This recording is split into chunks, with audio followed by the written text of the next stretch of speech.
살펴보도록 하겠습니다. 미가서 7장입니다. 이번 시간 또 다음 시간까지 하고 저희가 이제 미가 강해는 끝내려고 합니다. 그리고 미가 강해 끝나고 나서는 저희가 신약 갈라디아서 강해를 하려고 합니다. 미가 7장 14절부터 20절입니다. 끝까지 한번 제가 쭉 받들어 읽어보겠습니다. 미가 7장 14절부터 20절.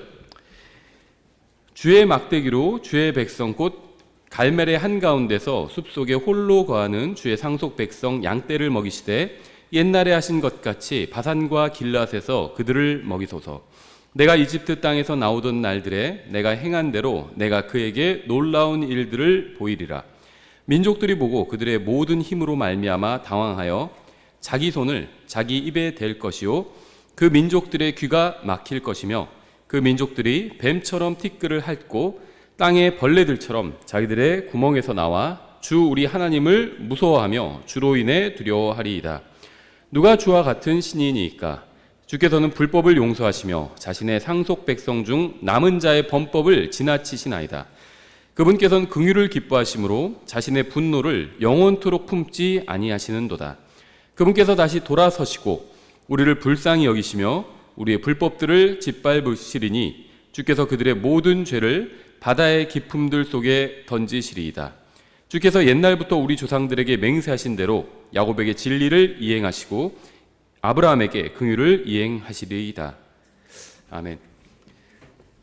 성경을 아주 많이 읽어본 독자가 아니라면요, 이 구약 성경에 특히 이런 대언서의 문맥을 대하면 좀 많이 이해가 되지 않는 게 보통입니다. 그래서 쭉 읽었는데 이게 무슨 말인지 모르겠다. 그러면은 일단은 평균에 들어간다고 보시면 돼요.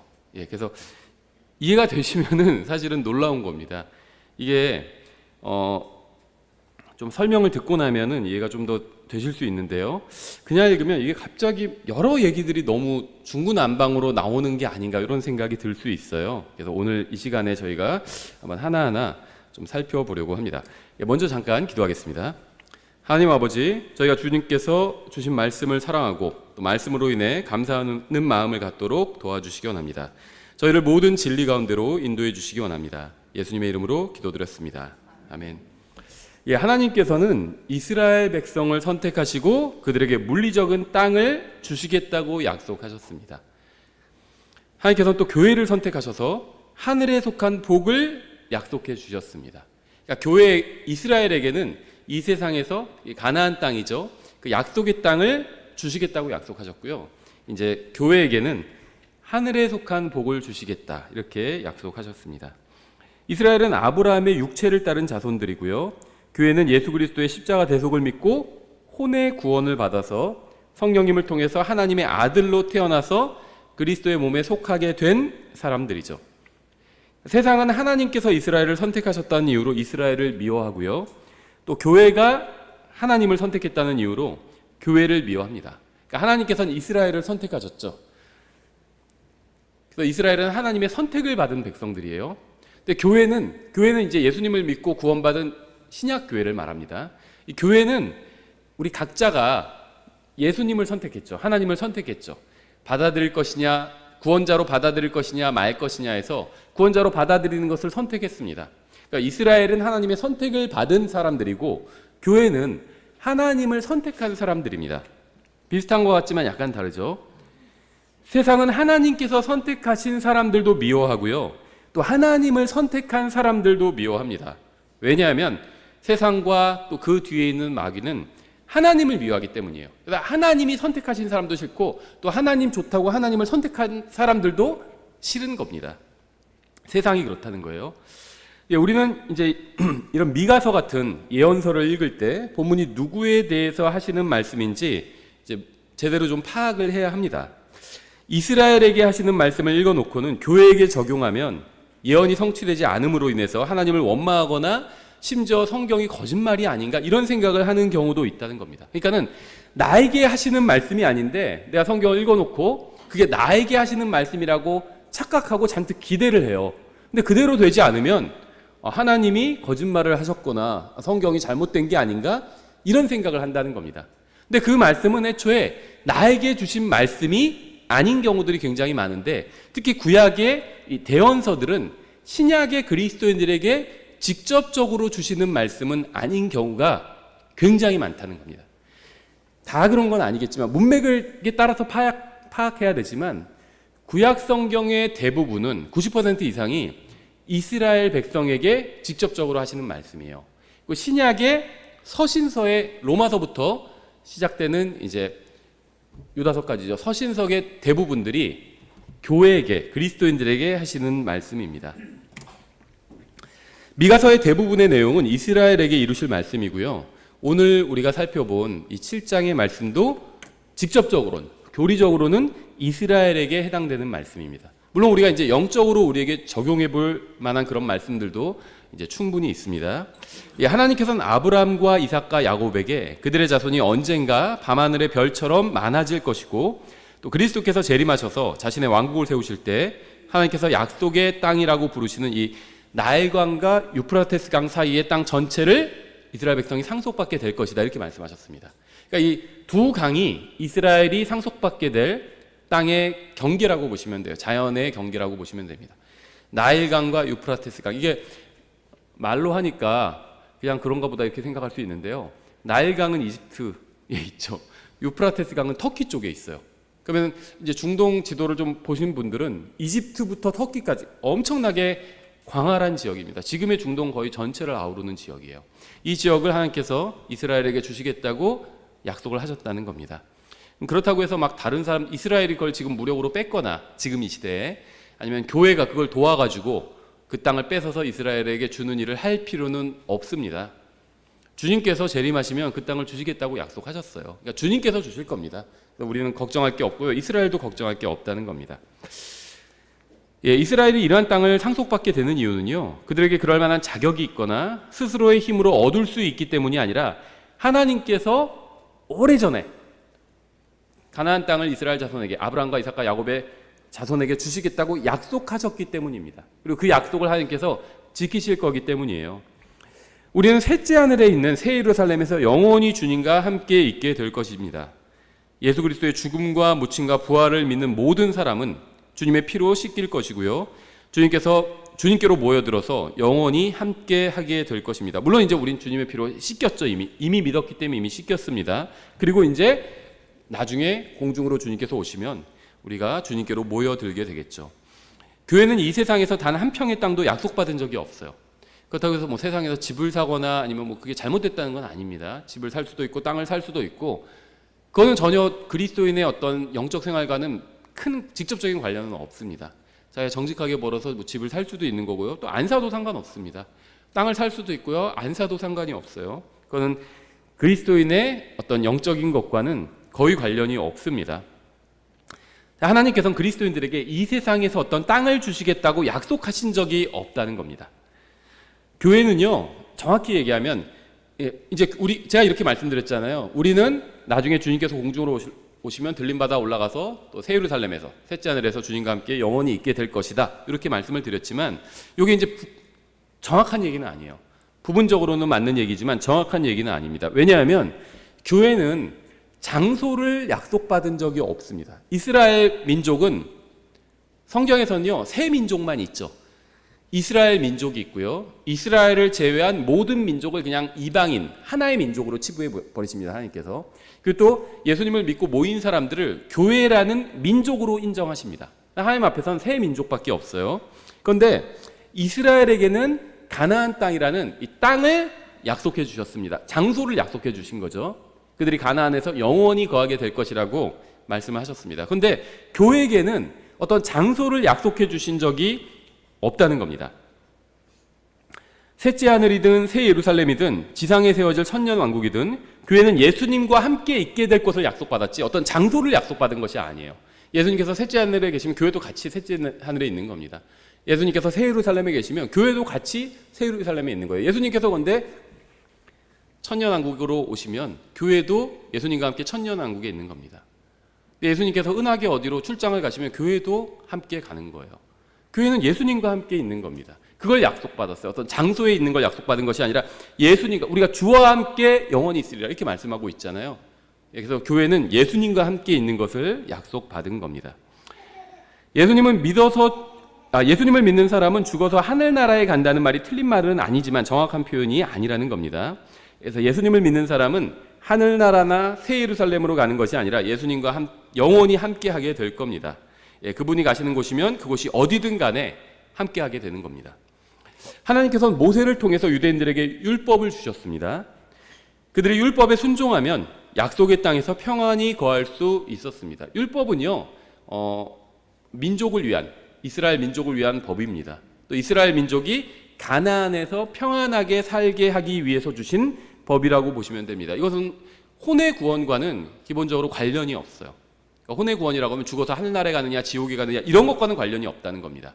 율법은 한 백성이 어떤 한 지역에서 평안히 사는 것과 관련이 있습니다. 마치 우리의 법률을 생각하면 돼요.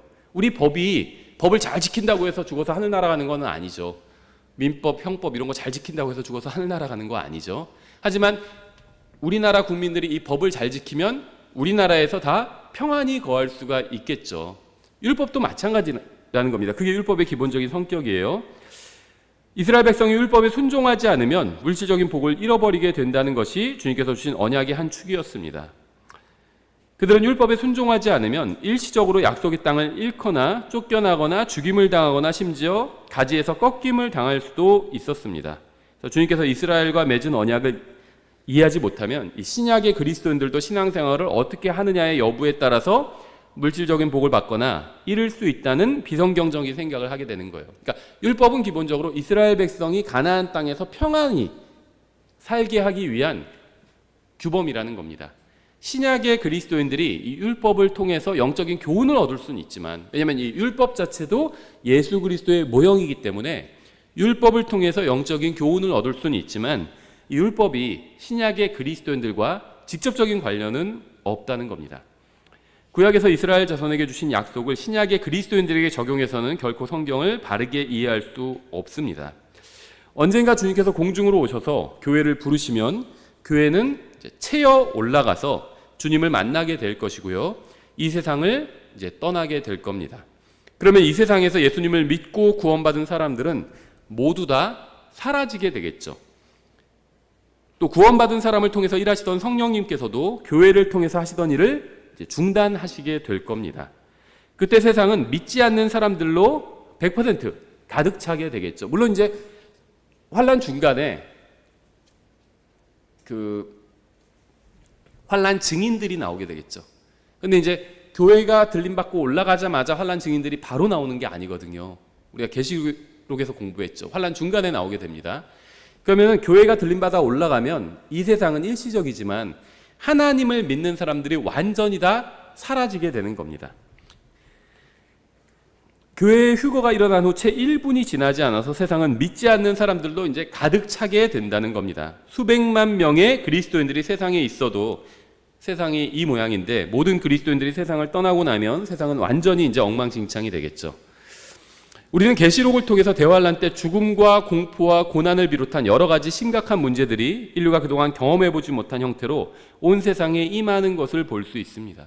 지금 우리가 최근 2, 3년간 경험한 적 있죠. 전염병 하나가 돌아도 막 도시가 봉쇄되고 막 꼼짝달싹을 못했잖아요. 근데 계시록에 보면요, 그거보다 훨씬 더 이제 심각한 수준의 어떤 재앙들이 일어나게 된다는 겁니다. 세계대전을 통해서 수천만 명이 사망했지만 대환란에 비하면 그것도 예고편에 지나지 않아요. 주님께서는 대환란이 전무후무한 고난의 때라고 말씀하셨습니다. 대환란은 하나님께서 진노하시는 날이면서 동시에 이 진노한 사탄이 세상으로 오는 날이기도 합니다. 대환란 때요, 지금 마귀는 공중에 있거든요. 그래서 공중의 권세를 잡은 자라고 이렇게 성경은 부르고 있죠. 그런데 공중에서 쫓겨나게 됩니다. 지상으로 쫓겨나요. 그러니까 하나님께서는 자신의 진노를 지상에, 이제 교회는 이미 데려가셨습니다. 하나님을 믿는 사람은 다 데려가셨어요. 그리고 나서 이제 지상에 자신의 진노를 쏟아부으실 것이고요. 마귀도 쫓겨나게 됩니다. 공중에서. 그래서 진노한 채 지상에 이제 마귀도 내려오게 됩니다. 그래서 이러한 것이 대환란을 더욱 고난의 날로 만들게 되겠죠. 대환란이 시작되기 전에 세상에서 빛과 소금의 역할을 하고 지옥의 문들을 막고 있던 교회가 들림받아 올라가고 이제 믿는 사람들 안에서 일하시던 성령님께서도 더 이상 교회를 통해서 일하지 않으시면 세상은 단순히 이제 연합해서 이스라엘을 제거하는 일에 박차를 가하려고 할 것입니다. 이미 유럽과 중동에서는 이스라엘을 제거하려던 일이 역사적으로 수없이 반복되었지만 다 실패했어요. 그리고 대환란 때 다시 한번 이스라엘을 제거하려는 강력한 시도가 이루어지게 되겠지만 역시 그것도 이제 실패로 끝나게 될 겁니다. 제거하려고 막 하는 마지막 순간에 예수님께서 재림하시게 되겠죠. 대환란 때는요, 성경이 말씀하시는 대로 거룩한 도시를 떠나 도피하는 유대인들만 살아남게 될 겁니다.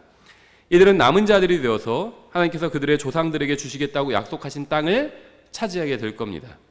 그러니까 이 남은 자라는 거는요, 이제 대환란 때 유대인들이 다시 본국으로 다 모이게 되는데 그 중에서 많은 사람들이 적그리스도에 동참하게 됩니다. 그리고 그때 이제 하나님의 말씀을 믿고 예수님께로 돌아와서 하나님의 말씀을 믿은 사람들이 이제 유대를 떠나서 광야로 도피하게 됩니다. 그리고 그 사람들을 성경은 이제 남은 자들이라고 부르고 있어요. 하나님께서 이제 그 사람들을 통해서 이제 다시 가나안을 번성케 하실 겁니다. 어떤 사람들은요, 이 적은 남은 자들이 많지 않을 텐데 이 적은 수의 남은 자들로 어떻게 광활한 이 약속 땅 전체를 다 채울 수 있을까 의아하게 여기는 사람들이 있는데요. 하나님께서 가나안 땅을 주시겠다고 약속하셨을 때 아브라함과 사라는 아직 아이가 하나도 없을 때였어요. 두 노인에게 아이가 없는, 또 아이를 낳을 수도 없는, 이 생물학적으로 노인 둘에게 가나안 땅 전체를 주시겠다고 하나님께서 약속하셨죠. 그렇다면 남은 자들이 얼마가 될지 모르지만 적어도 한 수천 명은 되겠죠. 그 수천 명에게 가나안 땅을 주시고 그들을 통해서 가나안을 다시 번성케 하신다는 그 말씀은 능히 이루실 수가 있겠죠. 그리고 또 하나님께서는요, 네 쌍의 부부를 통해서 이 지구 전체를 가득 채우신 적이 있잖아요. 그게 바로 노아 홍수 직후에 있었던 일이죠. 노아와 그의 세 아들 부부를 통해서 지구 전체를 번성케 하셨습니다. 그래서 이 이스라엘의 남은 자들을 통해서 가나안 전체를 번성케 하시는 일이 그렇게 어려운 일은 아닐 거라는 겁니다. 지금까지의 얘기는 이제 천년왕국에 들어가기 직전의 대환란에 관한 간략한 이야기였어요. 다시 이제 본문을 보면 주의 막대기로 주의 백성 곧 갈멜의 한가운데서 숲속에 홀로 거하는 주의 상속 백성 양떼를 먹이시되 옛날같이 바산과 길앗에서 그들을 먹이시옵소서. 내가 이집트 땅에서 나오던 날들의 한 것 같이 내가 그에게 놀라운 일들을 보이리라. 이스라엘이 과거에 이집트를 탈출할 때 일어났던 일과 비슷한 일이 미래에도 일어나게 된다는 겁니다. 그러니까 성경은 기본적으로 예언의 책이에요. 그런데 성경의 이제 앞부분은 역사서죠. 또 율법도 있죠. 그리고 이제 중간에 시가서가 있죠. 그리고 이제 이사야, 예레미야, 다니엘, 오늘 우리가 보는 미가, 이런 것들은 이제 예언의 책들이죠. 예언서죠. 구약 성경이 역사서, 율법서, 시가서 이런 식으로 이루어져 있는데요. 이게 이제 이런 구분이 물론 타당합니다. 그런데 이 창세기부터 신명기까지를 우리가 율법서라고 보통 그렇게 부르죠. 그런데 이 율법서도 예언이라고 보시면 됩니다. 성경 기본적으로 예언의 책이에요. 계시록에 나와 있죠. 성경의 성격이. 그래서 예언을 율법의 형태로 주신 거라고 보시면 됩니다. 시가서는요, 예언을 시적인 형태로 주신 거라고 보시면 돼요. 그 예언서는 말 그대로 그냥 이제 예언의 형태로, 직접적인 예언의 형태로 주신 거죠. 무슨 말이냐면 과거에 이제 출애굽기에 보면 출애굽기와 민수기를 보면 이스라엘 백성이 이집트를 탈출한 이야기가 기록되어 있죠. 근데 이것도 과거에 있었던 역사적 사실을 기록한 것이긴 하지만 다른 한편으로는 예언이라는 겁니다. 제가 그렇게 막 갖다 붙이는 것이 아니라 성경에서 그렇게 해석해주고 있어요. 제가 그걸 이제 찾아서 보여드리도록 하겠습니다. 과거에 하나님께서 이스라엘 자손을 광야에서 먹이셨고 반석에서 물을 내서 마시게 하셨고 또 광야를 통과해서 약속의 땅에 들어가서 일부를 차지하게 하셨죠. 그것처럼 미래에도 다시 그러한 일이 일어나게 하신다는 겁니다. 어디 있냐면요, 성경에 여러 군데 나와 있어요. 이렇게 다시 과거에 있었던 일이 다시 미래에 일어날 것이다 라는 말씀이 이제 성경 여러 곳에 있는데요. 이 시편 78편에도 있습니다. 시편 78편 12절부터 16절에 이렇게 되어 있어요. 그분께서 이집트 땅에서 소환 들판에서 그들의 조상들의 눈앞에서 놀라운 일들을 행하셨도다. 이 시편에는요, 이제 출애굽 사건을 이집트를 탈출한 사건을 시적인 형태로 이렇게 기록한 것들이 있죠. 78편도 그런 형태예요. 그분께서 바다를 가르사, 혹에 가르신 일이죠. 그들을 지나가게 하시며 물들을 무더기같이 서게 하시고 또한 낮에는 구름으로 밤에는 내내 불빛으로 인도하시며 광야에서 반석을 쪼개시고 광대하게 깊은 곳에서 나온 물을 그들에게 주어 마시게 하시며 또 그 반석에서 시내들을 내사 물들이 강같이 흐르게 하셨으나, 이렇게 말씀하고 있죠. 이게 이제 과거에 있었던 일에 대한 정확한 기록입니다. 근데 이제 78편 2절에 이렇게 되어 있어요. 특이합니다. 내가 비유로 내 입을 열어 옛적부터 있던 은밀한 말들을 말하리니. 제가 방금 이제 과거에 있었던 일을 얘기했는데 그게 시편 78편 12절부터 16절을 인용했어요. 그러면서 뭐 홍해를 가르시고 뭘 하시고 출애굽기에 나온, 민수기에 나온 내용을 그대로 정리해서 지금 시편 78편 12절부터 16절이 기록해 주고 있죠. 근데 시편 78편 이제 시작할 때 2절에서 비유로 입을 열어 옛적에 있던 은밀한 말들을 말하리라, 이렇게 말씀하고 있습니다. 비유가 아니에요, 이건. 그렇죠. 실제 있었던 일의 기록이죠. 근데 이거를 비유라고 말씀하고 있습니다. 그래서 어떤 사람들은 출애굽 때 있었던 일이 실제 있었던 일이 아니라 다 그냥 지어낸 이야기다, 이렇게 생각하는 사람들이 있는데요. 그건 잘 모르는 거예요, 성경을. 출애굽기에 있었던 일들은 실제 있었던 일입니다. 여기에 나오는 인물들, 왕들은 실제로 역사책에서도 나오는 사람들이에요. 유적들이 있어요. 출애굽기에서 있었던 사건들의 유적들이 실제로 존재한다는 겁니다. 지어낸 이야기가 아니에요. 그런데 시편에서는 과거에 있었던 일들을 얘기하면서 비유로 말한다 하면서 얘기하고 있다는 거죠. 왜 그러냐면 이 출애굽 때 있었던 사건이 실제 과거에 있었던 사건이지만 동시에 미래에 일어날 일이기 때문입니다. 그래서 이것을 비유라고 이런 식으로 얘기를 해주고 있는 겁니다. 호세아서 2장에서도 14절에 이렇게 말씀하고 있습니다. 그러므로 보라, 내가 그녀를 끌어당겨 광야로 데리고 가서 그녀에게 위로하는 말로 이르고. 성경은 이스라엘을 이제 여자로 묘사하고 있죠. 이스라엘 자체를. 하나님이 이스라엘의 남편이다, 이렇게 얘기하고 있습니다. 교회는 예수 그리스도의 신부죠. 결혼을 약속하고 결혼식이 이뤄지기 전까지의 상태로 교회를 묘사합니다. 예수님의 신부로 묘사해요. 결혼하고 나면 이제 더 이상 신부라고 안 하고 아내라고 부르죠. 물론 이제 신부의 법적인 지위는 성경에 의하면 아내이긴 합니다. 근데 이제 부르는 호칭은 약간 다르죠. 결혼식을 올리기 전까지는 신부라고 불러요. 그렇죠? 근데 이스라엘은 아내라고 부릅니다. 때로는 여자라고 부릅니다. 그녀라고 불러요. 그래서 호세아서 2장 14절, 그러므로 보라, 내가 그녀를 끌어당겨 광야로 데리고 가서 그녀에게 위로하는 말로 이르고 또 그때부터 그녀의 포도원을 그녀에게 주며 아골 골짜기를 소망의 문으로 주리니 그녀가 어렸을 때와 이집트 땅에서 올라오던 날에 하던 것 같이 거기서 노래하리라. 출애굽 때 했던 일을 어렸을 때의 일이라고 얘기하고 있습니다. 오래전 일이니까. 그래서 출애굽 때 있었던 일이 다시 반복될 것이다, 미래. 이렇게 말씀하고 있는 겁니다. 시편 78편과 호세아서 2장에서 그렇게 말씀하고 있죠. 다른 데도 이런 말씀들이 꽤 있어요.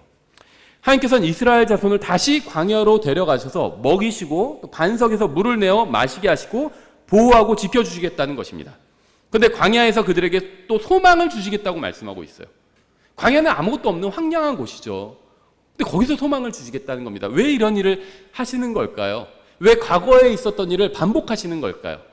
이게요, 교회에게도 굉장히 중요한 교훈을 줍니다. 예수님을 믿는 우리에게도 아주 중요한 영적인 교훈을 준다는 거예요. 우리에 대한 말씀은 아니에요. 우리를 다시 광야로 데려가신다고 말씀하신 적이 없습니다. 우리는 광야에 있어 본 적도 없어요.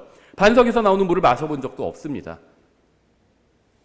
근데 이스라엘은 그렇게 한 적이 있죠. 그래서 이스라엘은 그렇게 다시 하시겠다는 겁니다. 민족적으로. 근데 교회는 이런 말씀을 받은 적이 없어요. 다만 영적으로는 이것이 우리에게 굉장히 중요한 교훈을 준다는 겁니다. 왜냐하면 주님께서 이렇게 하시는 목적이 있거든요. 이사야서 26장 20절 이렇게 되어 있습니다. 내 백성아 울지어다. 너는 내 방들로 들어가 내 주변에 내 문들을 닫고 경로가 지나갈 때까지 잠시 숨을지어다. 보라, 주께서 자신의 처소에서 나오사 셋째 하늘에서 내려오시는 겁니다. 땅의 거주민들의 불법으로 인하여 그들을 벌하시나니, 이 세상을 벌하신다는 겁니다. 재림의 문맥이에요. 땅이 또한 자기의 피를 드러내고 자기의 죽임당한 자들을 다시는 덮지 아니하리라.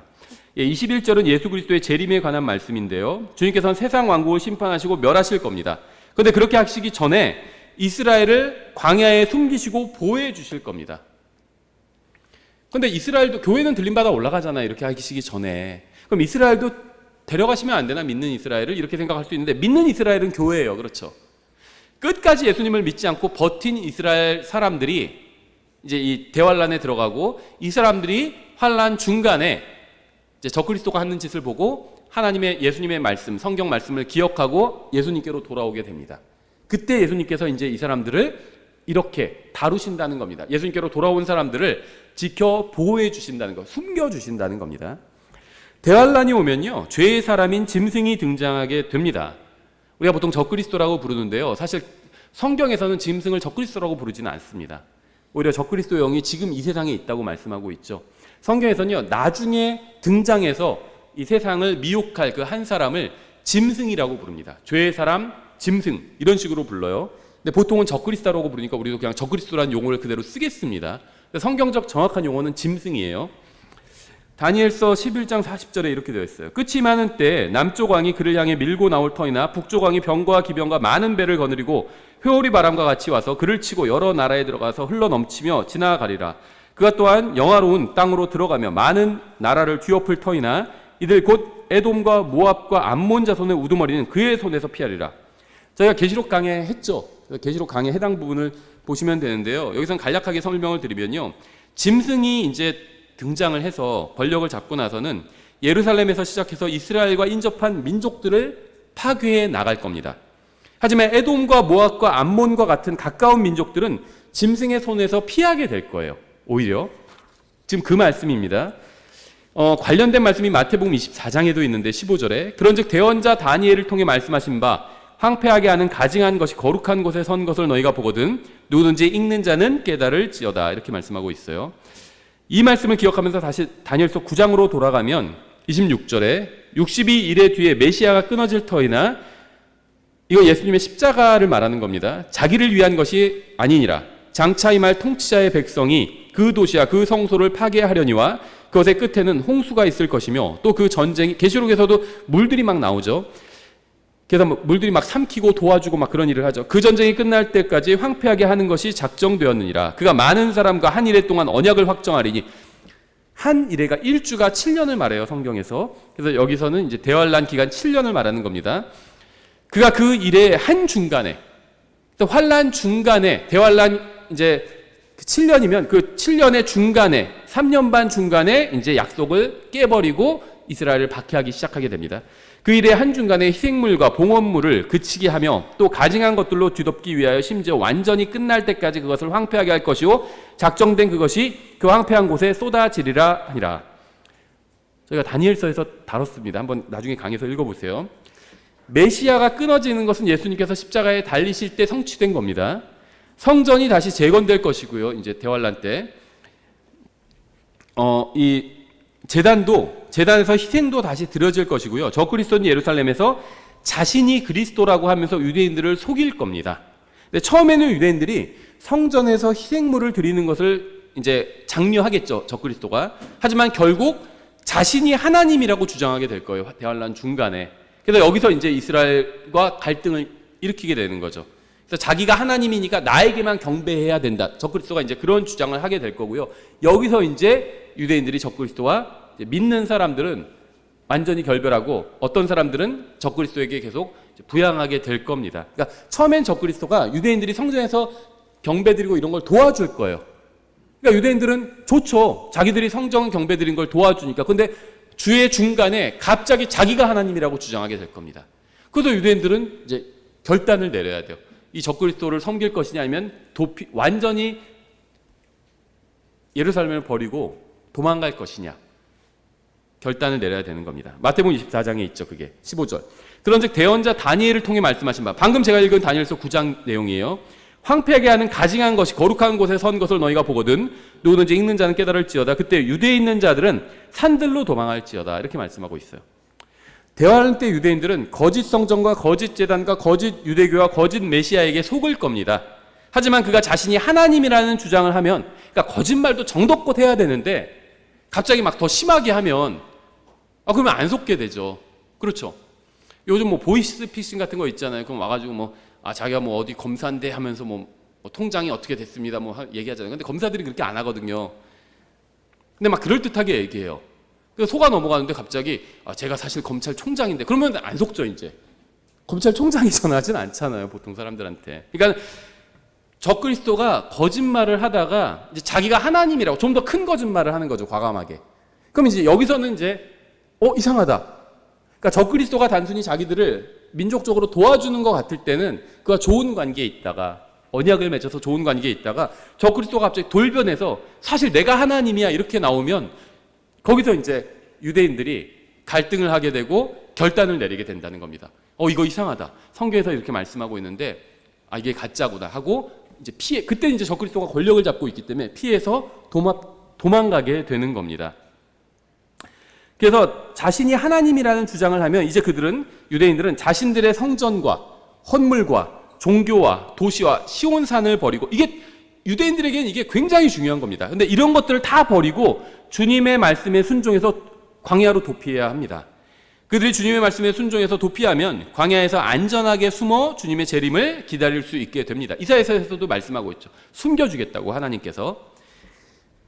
마태복음 24장 17절, 지붕에 있는 자는 자기 집에서 무엇을 취하려고 내려가지 말며, 이제 시급해진 거예요. 막 쓰나미가 오면은 막 이제 물건 챙기고 뭐 하고 그럴 시간 없잖아요. 막 도망가기도 바빠요. 그렇죠. 쓰나미가 막 내려오면 그것과 같습니다. 적그리스도가 갑자기 마음을 딱 바꿔서 박해하기 시작하면 이제는 뭐 생각할 겨를이 없어요. 빨리 도망가야 됩니다. 그래서 막 집에 갈 시간도 없어요. 직장에서 갑자기 알게 됐어요. 바로 도망가야 됩니다. 집에 가서 물건 챙기고 무슨 가방 싸고 이럴 시간 없다는 겁니다. 지붕에 있는 자는 자기 집에서 무엇을 취하려고 내려가지 말며 들에 있는 자는 옷을 가지러 되돌아가지 말지어다. 출근했으면 퇴근하지 말고 거기서 도망가라는 겁니다. 주님의 말씀에 순종해서 광야로 도피하면 주님께서는 그곳에서 그들의 필요를 채워주실 겁니다. 근데 왜 이런 일을 하시는지가 굉장히 중요해요. 이게 그리고 그리스도인들에게도 영적으로 너무 중요하고요. 어떻게 보면 신앙의 핵심입니다. 이제 끝에서 제가 말씀드릴 테니까 한번 잘 들어보세요. 유대인들은 성경에 기록된 예전에 이집트를 탈출해서 광야에서 보호받은 과거 사건을 믿어야 대환란을 통과해서 살아남을 수 있게 됩니다. 지금 모든 걸 다 버려두고 도망가잖아요. 그렇죠? 뭘 집에 가서 챙겨올 시간도 없어요. 그럼 어떻게 해야 되죠? 구약 성경을 다시 믿어야 합니다. 과거에 광야에서 하나님께서 이스라엘을 먹여주셨잖아요. 아무것도 없는 이스라엘을 먹여주셨습니다. 구약 성경을 믿어야 돼요. 그리고 산들로 도피하라는 건요, 예수님께서 신약에서 하신 말씀이죠. 이제 신약도 믿어야 됩니다. 지금 유대인들은요, 구약만 믿는 것 같죠? 아니에요. 아무것도 안 믿습니다. 지금 유대인들은 성경을 안 믿어요. 이스라엘은요, 우리나라와 같은 종교의 자유가 있는 국가입니다. 유대교인 국가가 아니에요. 예를 들면 이슬람 국가에서는 이슬람 외에 다른 종교를 믿는 것은 형사소추의 대상이 돼요. 그래서 감옥 간다는 겁니다, 걸리면. 근데 이스라엘에서는요, 다른 종교를 믿는 게 형사소추의 대상이 되지 않아요. 감옥 가지 않아요. 이스라엘에서는요, 이슬람을 믿어도 그게 합법입니다. 그래서 이스라엘은 남자 여자 다 군대 가잖아요. 그러면 종교의 자유를 인정해주고 장려해줘요. 그래서 이스라엘에서 유대교 신자들 있겠죠. 구약 성경을 줍니다. 이슬람 신자들도 있어요. 이스라엘 군에 이슬람 신자들도 있어요. 이걸 알아야 돼요. 이스라엘과 무슨 뭐 팔레스타인 종교적으로 갈등하는 거 아니에요. 이스라엘 국가 내에는요, 유대교 신자들도 있고 이슬람 신자들도 있습니다. 이 이슬람 신자들 군인들에게는요, 코란을 줘요. 이스라엘 정부에서 코란을 줘요. 종교 자유국가예요. 그래서 구약 성경을 다 믿는 사람들이 아니라는 겁니다. 이스라엘 민족 전체가 떠난 상태예요. 하나님의 말씀으로부터. 그런데 이제 지금 빨리 도피해야 되는 이 순간에는 믿음을 회복해야 되는 순간입니다. 도피하려면, 아무것도 없는 상태에서 도피하려면 과거에 하나님께서 자신들의 조상을, 이스라엘을 어떻게 광야에서 보호해 주셨는지를 신뢰해야지 도망갈 수가 있는 겁니다. 그리고 그렇게 도망가는 것 자체가 신약에서 예수님이 하신 말씀을 믿고 도망가는 거잖아요. 그래서 구약과 신약, 성경 전체에 대한 믿음을 이제 가져야 합니다. 하나님께서 이스라엘 자손을 선택하시고 그들에게 물질적인 복을 약속해 주셨습니다. 그런데 그들은 복을 주신 하나님이 아니라 물질적인 복 그 자체를 마음에 두었어요. 그래서 유대인 하면 어떤 생각이 들죠? 뭐 한때 우리나라에서도 유대식 교육 이런 게 유행했죠. 왜 유행했죠? 그 사람들이 아주 도덕적인 민족이라서 우리가 그걸 배우자. 그런 게 아니죠. 유대인들이 어디를 가도 그냥 돈을 잘 벌어요. 그래서 유대인들의 뭐 경제 교육 이런 거 배우자 이랬던 거죠. 왜냐하면 유대인들은 항상 박해를 받았기 때문에 항상 돈을 가지고 있었습니다. 언제든지 도망가야 돼요. 실제 유럽에서도요 엄청난 박해를 받았어요. 근데 어떤 박해냐면 1000년간 이 지역에서 살았습니다. 1000년간 고려 시대부터 산 거예요. 우리 조상부터. 근데 어느 날 갑자기 정부에서 일주일 내로 떠나라 이렇게 명령하는 겁니다. 아니면 재산 몰수. 1000년간 살았는데 떠나라는 거예요. 너희는 이방인이니까 떠나라 이렇게 하는 겁니다. 그런 일을 엄청나게 많이 겪었어요. 그러니까 이제 돈을 많이 갖고 있을 수밖에 없는 겁니다. 돈이 갖고 도망가기 좋잖아요. 그러니까 유대인이라고 하면요 어떤 돈과 관련된 이런 생각을 하게 된다는 겁니다. 물질, 그렇죠. 재물. 그래서 이런 모티브가 어떤 소설에서도 많이 쓰였어요. 그렇죠. 베니스의 상인 거기서도 막 악독한 고리대검업자가 유대인으로 나오잖아요. 그런 이미지가 있다는 거예요. 유대인 하면 물질. 그런데 지금 하나님의 말씀을 믿고 그동안 물질을 믿으면서 살아왔어요. 믿을 게 돈뿐이 없었어요. 하도 박해를 받으니까 도망 다녀야 되는데 돈이 있어야 도망 다니고 살아남을 거 아니에요. 돈만을 신뢰했습니다. 그 하나님께서 처음에 무슨 약속을 해주셨죠? 땅을 주시겠다고 약속했어요. 그러니까 너무 좋았던 겁니다. 땅 주겠다고 했는데 그런데 결국 자기들의 불순종을 해서 거기서 쫓겨났죠. 그리고 나서 이제 돈만, 재물만 믿고 살았습니다.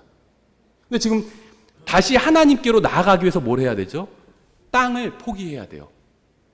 그리고 돈도 포기해야 돼요. 광야에 돈 갖고 가면 뭐예요?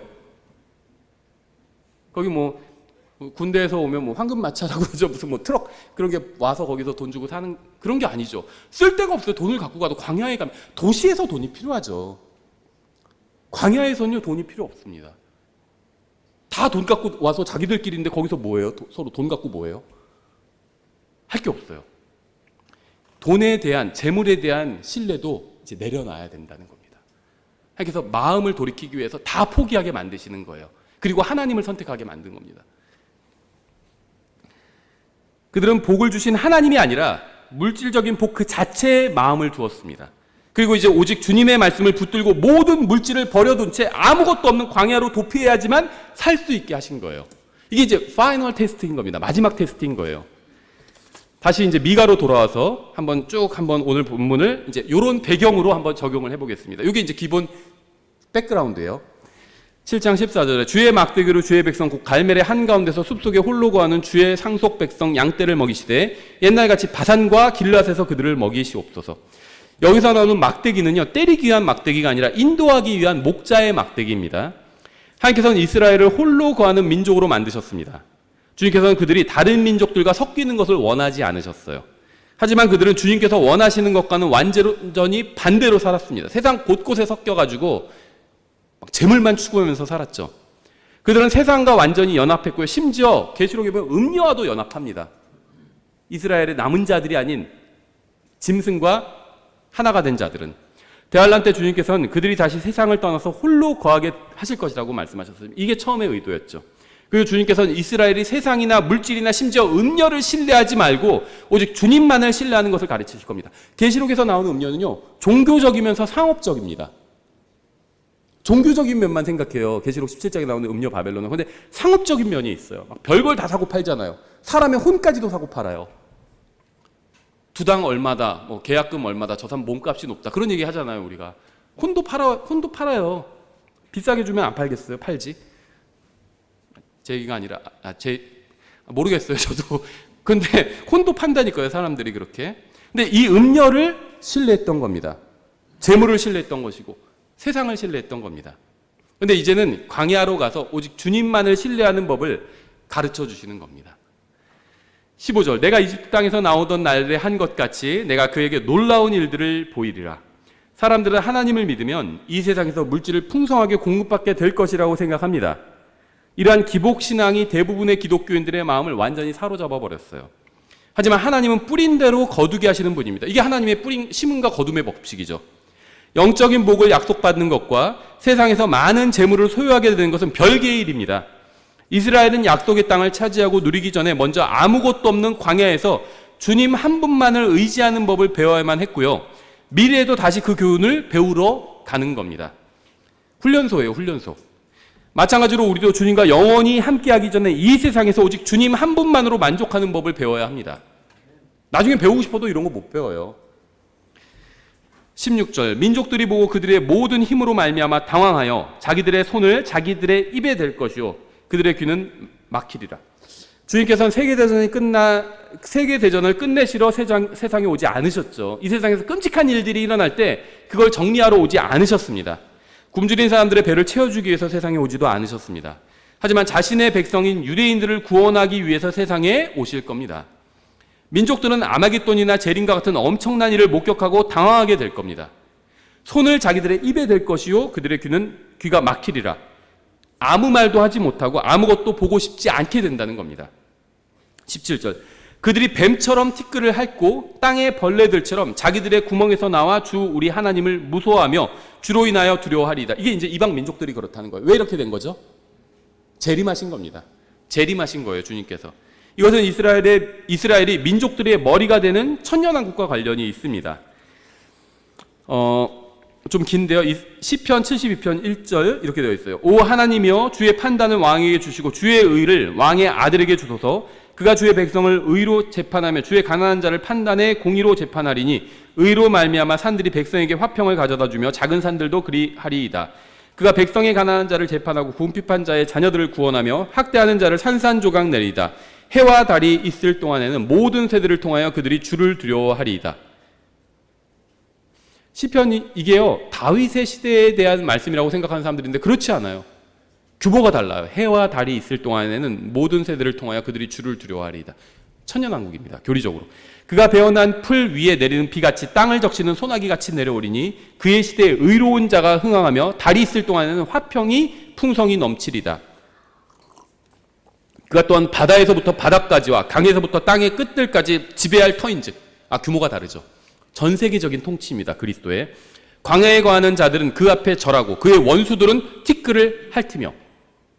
미가서 본문과 일치하죠. 예수 그리스도의 천년왕국 통치입니다.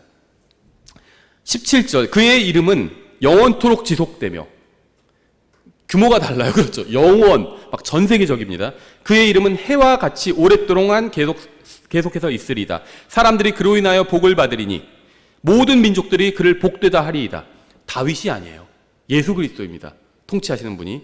주 하나님 곧 홀로 놀라운 일들을 행하시는 이스라엘의 하나님을 찬송하며 그분의 영화로운 이름을 영원히 찬송할지어다. 온 땅에 그분의 영광이 충만할지어다. 천년왕국이에요. 온 땅에 하나님의 영광이 충만한 때는 천년왕국밖에 없습니다. 아멘 아멘. 이세 아들 다윗의 기도들이 끝나니라. 더 이상 바랄 게 없어요. 주님의 영광이 온 땅에 충만하니까 이제 기도할 것도 없어요. 기도할 내용도 없어요. 주님께서 재림하셔서 통치하시면 모든 지금 우린 다양한 기도들을 하고 있죠. 저희 교회도 막 기도 제목을 만든 게 있어요. 그래서 자매님들 특히 열심히 막 매일 같은 기도 제목을 두고 막 같이 기도하는 내용들이 있죠. 주님께서 재림하시면 이제 모든 기도 제목 업데이트 하지 않아도 돼요. 다 끝납니다. 다 끝나요. 네, 그래서 다윗의 기도도 끝나버립니다. 여기서. 주님께서 천년왕국에서 통치하시는데 무슨 기도가 뭐가 또 더 필요해요. 끝나버리는 겁니다. 주님께서 재림하시면 의로운 왕국을 세우실 것이고 원수들은 티끌을 핥으며 완전히 굴복하고 티끌을 핥는다는 게 바짝 엎드린다는 거예요. 천년왕국 때 모든 자가 모든 민족이 예수님 앞에 바짝 엎드리게 되죠.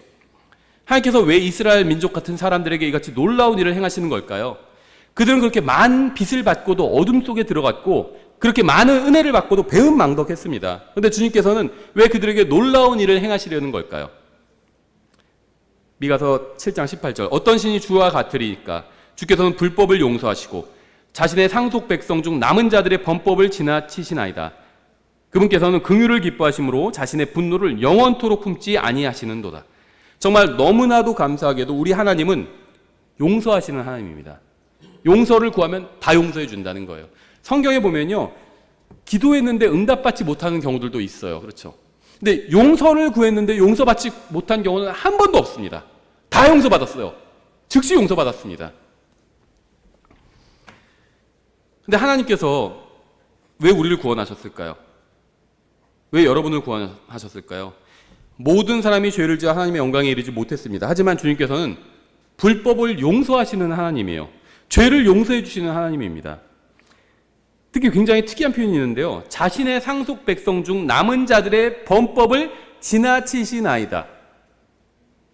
죄를 지은 사람이 있어요. 근데 하나님께서 오셨습니다. 그럼 얼마나 두렵겠어요. 나 큰일 났구나. 벌하시겠구나 했는데 내 옆을, 내가 죄를 지어서 내가 죄를 가지고 있는데 내 옆을 지나치시는 겁니다.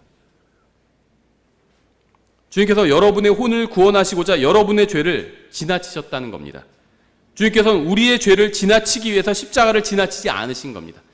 우리의 죄를 지나치셔서 십자가로 가신 거예요. 또 죄값을 갚아주신 겁니다.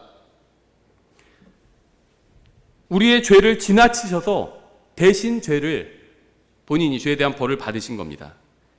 자신의 분노를 영원토록 품지 아니하시는도다, 이렇게 말씀하고 있어요. 예수님께서는 십자가를 지나치지 않고 우리를 대신해서 못 박히셨기 때문에 주님께서는 우리를 향해 분노를 영원토록 품지 않으시는 겁니다. 구원받지 못한 사람은 하나님의 분노를 영원히 받아야 합니다. 구원받지 못한 사람은 하나님의 진노와 저주를 영원히 받아야 합니다. 하지만 구원받은 사람을 향해서 하나님의 분노는 모두 다 사라져 버렸어요.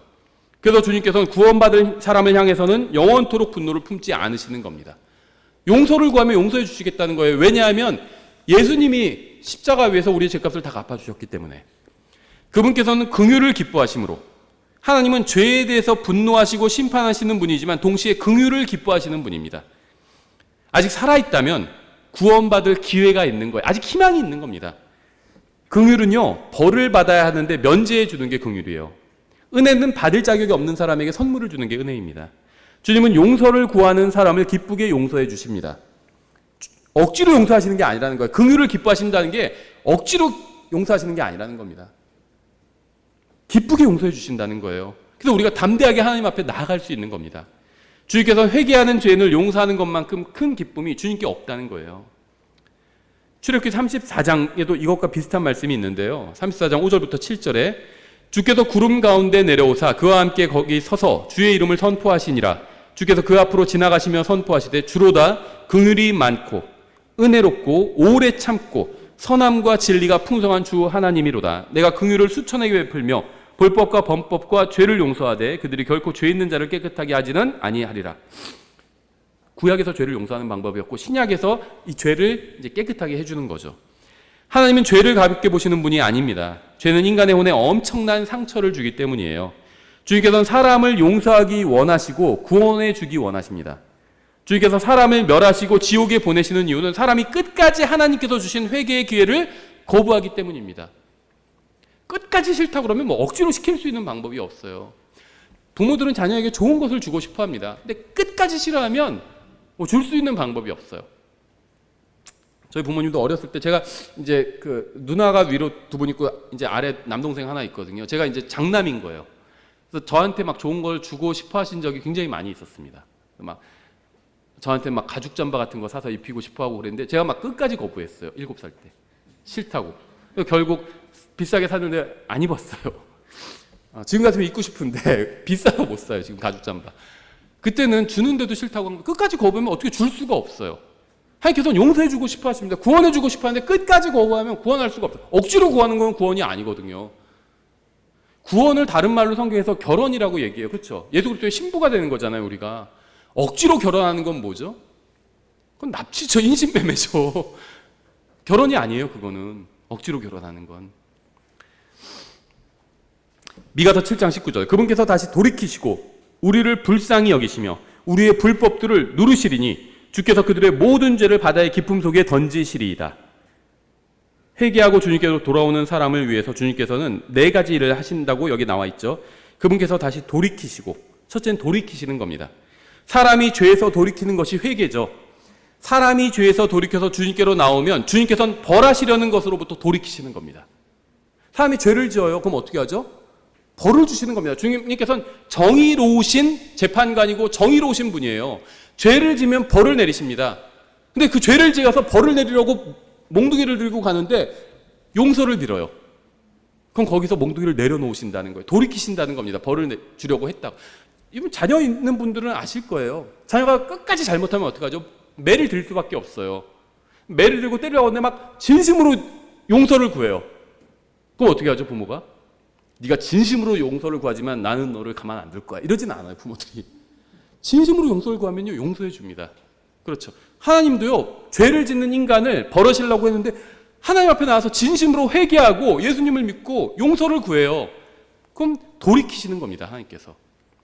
우리를 불쌍히 여기시며 주님께서 회개한 사람에게 하시는 두 번째 일은 불쌍히 여기시는 거예요. 용서해 주지만 꼴도 보기 싫어. 그게 아니라는 겁니다. 그런 경우가 있잖아요. 하도 봐달라고 막 하는데 너무 얄미워. 그래서 귀찮고 그래서 그냥 다 줬어요. 근데 꼴도 보기 싫은 사람 있죠. 봐주긴 봐줬는데 싫어요, 상대하기. 그게 아니라는 겁니다. 불쌍해요. 불쌍히 여겨주시는 겁니다. 우리에게 가장 필요한 것은요, 주님께서 우리를 불쌍히 여겨주시는 거예요. 다른 사람이 우리를 불쌍히 여겨주지 않아도 돼요. 하나님 한 분만 나를 불쌍히 여겨주시면 됩니다.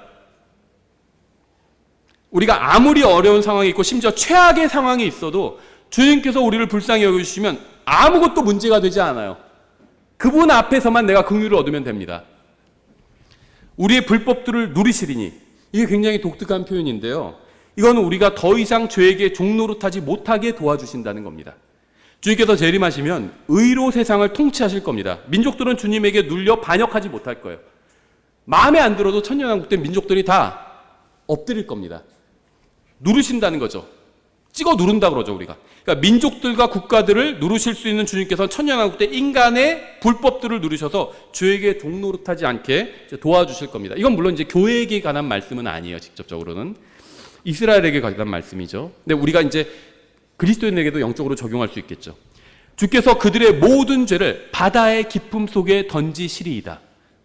이제 설명하려면 좀 이건 긴데요. 아주 간략히만 설명하겠습니다. 인간이 죄를 짓는가의 문제가 아니라 인간이 지은 죄를 주님께서 어떻게 하실 것인가가 문제입니다. 하나님께서는 구원받지 못한 사람은 불호수에 던지실 겁니다. 그렇죠. 계시록에 나와 있죠. 하지만 구원받은 자들은 그들의 죄들만 분리해서 깊음에 던지실 겁니다. 바다의 깊음에 던지신다고 그랬죠. 구원받지 못한 자들은 죄와 분리되지 못하고 함께 던져져요. 영과 혼과 몸이 분리되지 않고 그대로 있죠. 몸으로 지은 죄가 혼에까지 다 함께 한 덩어리로 붙어 있습니다. 그래서 한 덩어리로 다 불호수에 던지시는 거예요. 근데 구원받은 사람은 영과 혼이 나뉘게 되죠.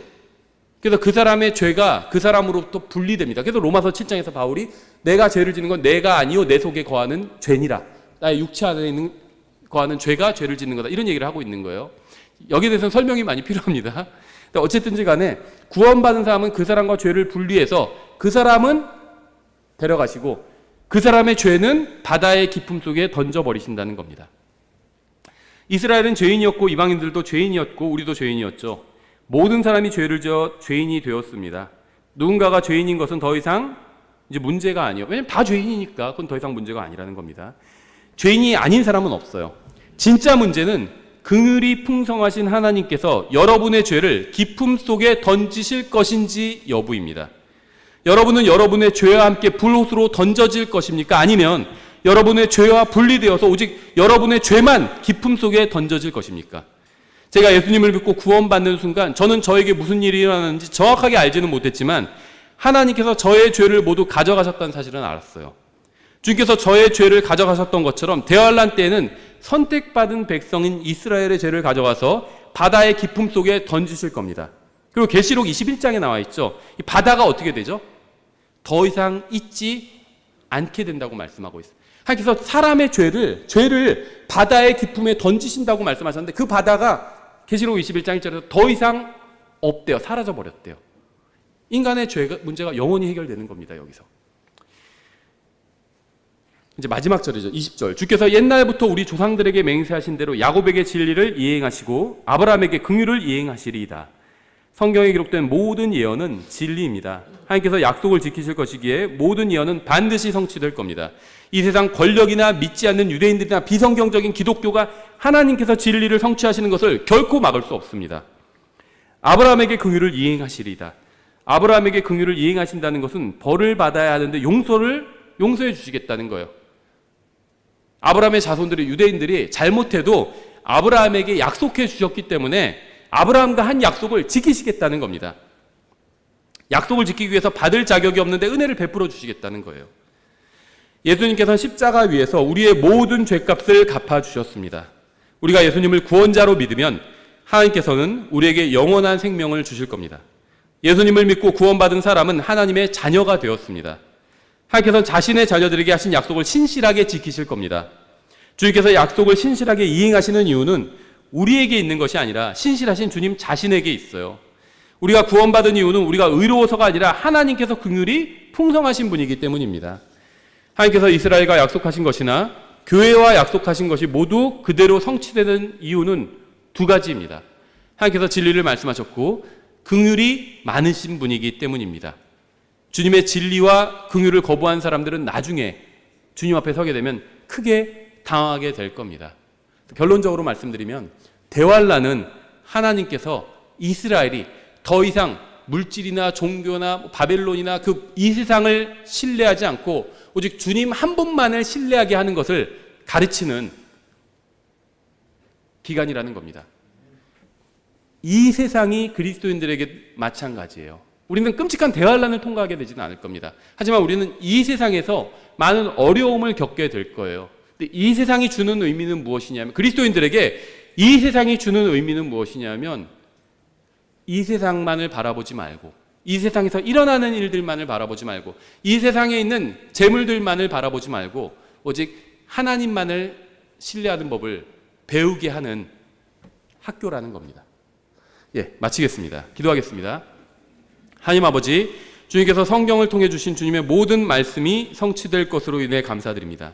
주님의 말씀 중에 저희가 이해한 것으로 인해서 기뻐하고 또 이해하지 못한 것은 부지런히 읽고 연구해서 깨달을 수 있도록 도와주시기 원합니다. 예수님의 이름으로 기도드렸습니다. 아멘.